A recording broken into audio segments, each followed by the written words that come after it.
नमस्कार, स्वागत है एक बार फिर से आप सभी का आपके अपने चैनल हनुमान सेवा परिवार में। आशा करते हैं प्रभु श्री हनुमान जी और परम पूज्य गुरुदेव बाबा नीम करौली महाराज जी आप सभी भक्तों पर असीम कृपा सदैव बनाए रखें।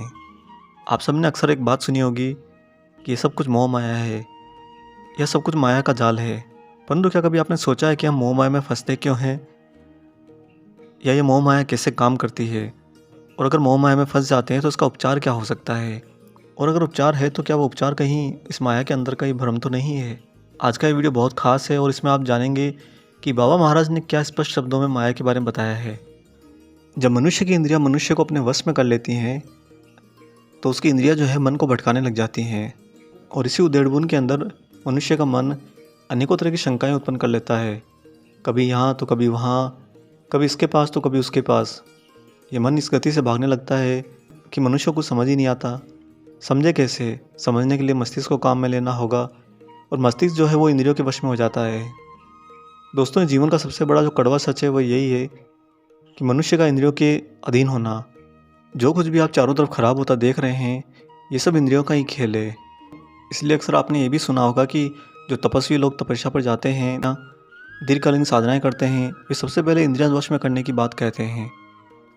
और इन्हीं इंद्रियों के कारण हम इस मोह माया के जाल में हमेशा फंसे रहते हैं, क्योंकि जब भी आपकी चेतना जागृत होने लगेगी, आपका मन शांत होने लगेगा और आपकी जो जीव आत्मा है वह अपने शरीर के अंदर विस्तार पाने लगेगी, और माया को पता चलेगा कि ये मनुष्य जो है ये ऊपर उठ रहा है, तो तुरंत इंद्रियों का खेल शुरू हो जाता है।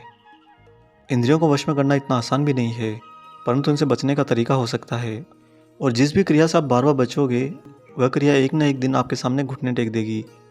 और इसी उपलक्ष्य में एक बार महाराज जी ने अपने भक्त को कहा था कि अगर तुम्हारे को चाय पीने की बहुत ज़्यादा लत हो तो जो ही तुम्हारे सामने चाय आती है वहाँ से उठकर चले जाओ। धीमे धीमे तुम्हारी इंद्रियाँ तुम्हारे वश में अपने आप होने लग जाएंगी। इस तरह चाय सामने होने पर भी तुम चाय को नहीं पियोगे, और इसी तरह जब तुम माया के सामने होते हुए भी उसे नहीं अपनाओगे तो तुम्हारी इंद्रियाँ अपने आप पीछे आ जाएंगी, अर्थात इंद्रियाँ नियंत्रण में आने शुरू हो जाएंगी। अब बात करते हैं मोह माया की। माया वो भौतिक आवरण जिसने चारों ओर से आपको घेर रखा है। और माया का दूसरा प्रवृत्ति है चुंबकीय तत्व। माया एक चुंबक की तरह काम करती है।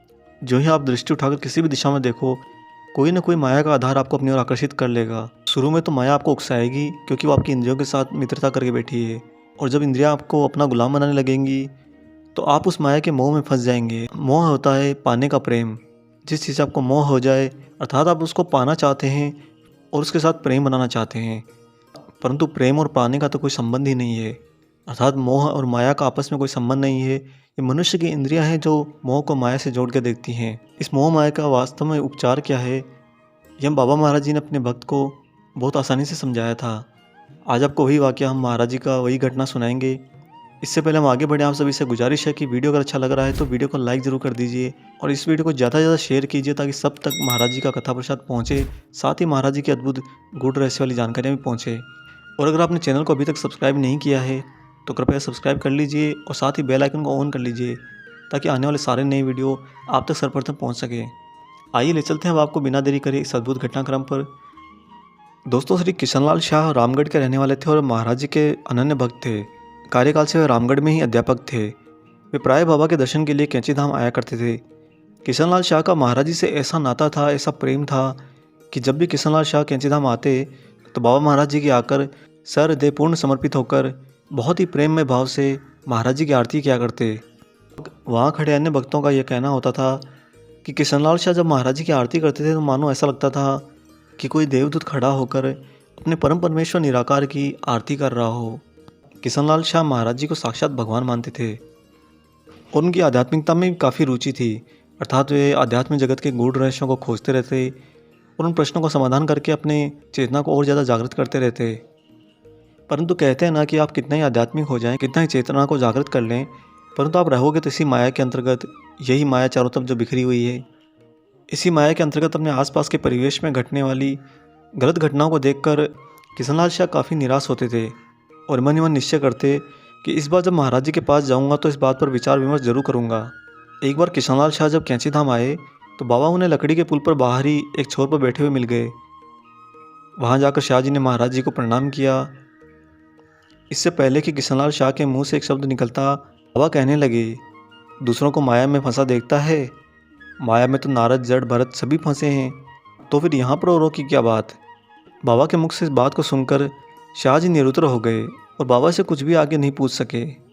फिर एक बार और शाहजी के मन में विचार आया कि बाबा तो सब कुछ कर सकते हैं, सबकी चाबियाँ महाराज जी के ही पास तो हैं, वे अपने ही हिसाब से अपनाते हैं और छोड़ते रहते हैं। कभी तो आत्मसमर्पण कर देने वाले भक्त के प्रति भी बहुत उदासीन दिखाई देते हैं। तो किशनलाल शाह ने मन में ठाना कि अब की बार बाबा से अंतिम वार्ता करूंगा। लेकिन जब बाबा के पास पहुंचे तो दिमाग शून्य हो गया। महाराज जी मुस्कुराकर बोले, कुछ पूछना है? शाहजी ने उत्तर दिया, नहीं, आनंद की अनुभूति हो रही है। फिर थोड़ी हिम्मत करके पूछा कि बाबा, हम तो क्या ऐसे ही मर जाएंगे बिना भगवत प्राप्ति के?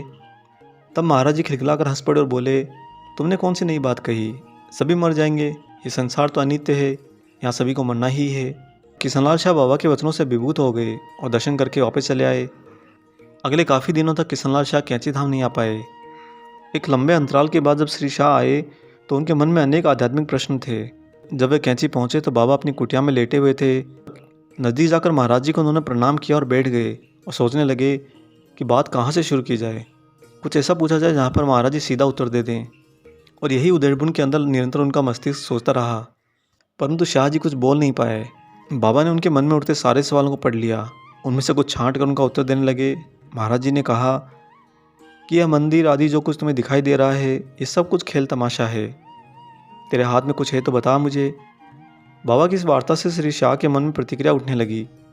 एक एक करके प्रश्न श्री शाह के मन में उठते जा रहे थे और बाबा जी भी उसी क्रम के अंदर एक एक करके उत्तर देते जा रहे थे। आगे महाराज जी ने कहा कि मोह से ही सब कुछ सच लगता है।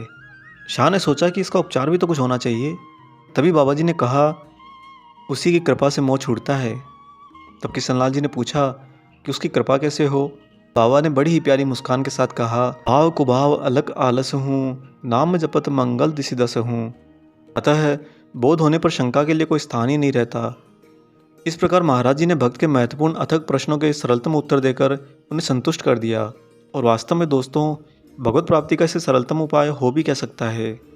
आप भी महाराज जी के द्वारा बताई गई इन गुड बातों को अपने जीवन में आंतरिक रूप से अपना लीजिए, ताकि उसकी विशेष कृपा हो जाए और आपको बोध हो जाए। जिस दिन बोध हो जाएगा उस दिन इस मोह माया से अपने आप पर्दा छट जाएगा।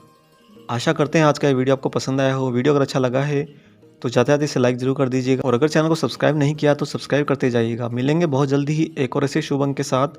तब तक अपना और अपने माता पिता का संपूर्ण ख्याल रखिएगा और परम प्रभु श्री राम जी का निरंतर गुणगान करते हुए बाबा हनुमान और बाबा नीम करौली महाराज जी की निस्वार्थ होकर सेवा करते रहिए।